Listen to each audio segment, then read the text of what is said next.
So it could be, boom. So I mean, now, there again, if it bends, spin your arm.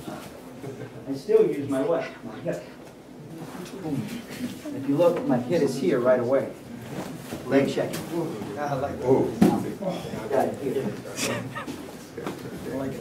So all these things come into play. So if he grabs on, pop, boom. It doesn't really matter. Or I go into my what? Walking to come. See what I mean? It all depends on what he gives me. Or I come right back out to this. My joint locks.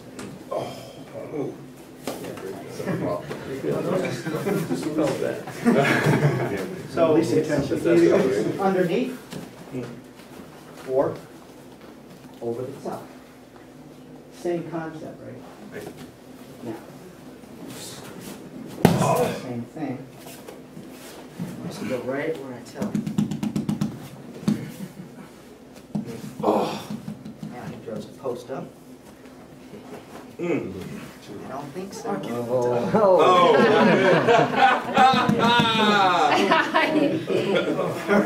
That's a nasal spray. Right. Did you get that one? Oh, yeah. But so when you do this, With Jason's facial you can, if that hand is up, you can tap the hand, Right. tap the groin, Right. strike, slicing into the chest. Another release point on the hip, right here in the inguinal. No one will always mispronounce it. Ligament. Yeah, there you go. I had a hernia there, so. But there's a point on the spleen channel, 12 and 13, and this gets the hip to release. So a lot of times I might come in and hit, boom, and now he's lost power in the arm. Remember I talked about, right, the way I strike the body weakens other parts of the body, right? So when I hit the chest, it weakens the neck and arms.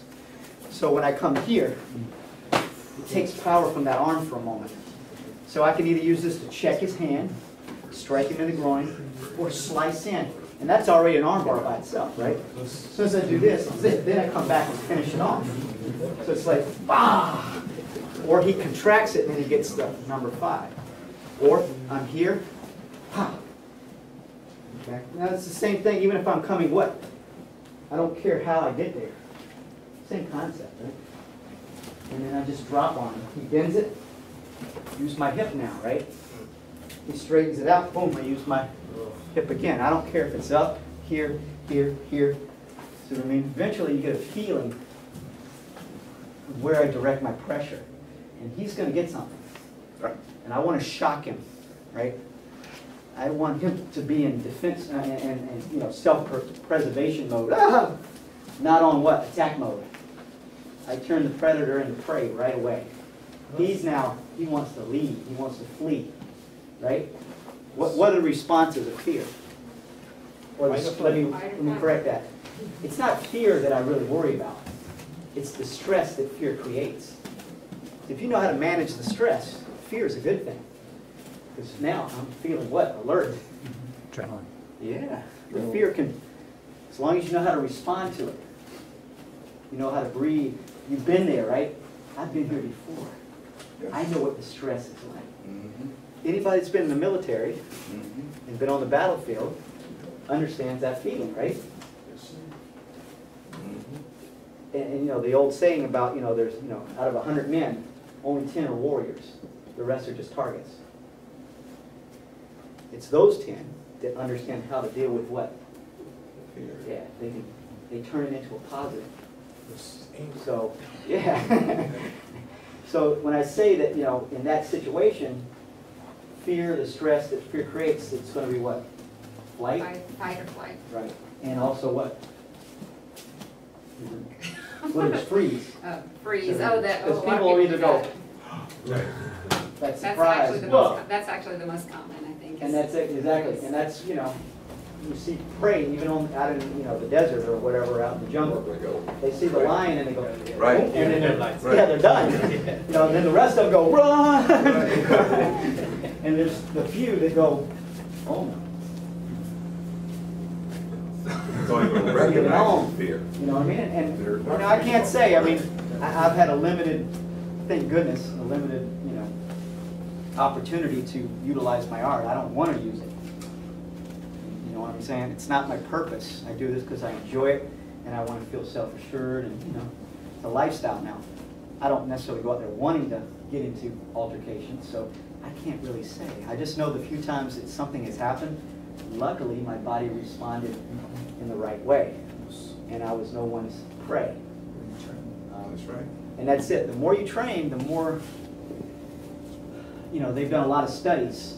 That's it. That's how you Your react. body, you know, they talk about visualization training, you know, practical training. If you do both, you're much more prepared than if you haven't done anything at all, because your body's never been under that that stress. Right. So we're seeking a feeling. The feeling for me is my body's feeling what I need to do. I don't have to process it up here. I don't have time for the stress. I don't let it go up. It stays here in that primal mind, in that, you know, crocodile mind, so to speak. You know what I mean?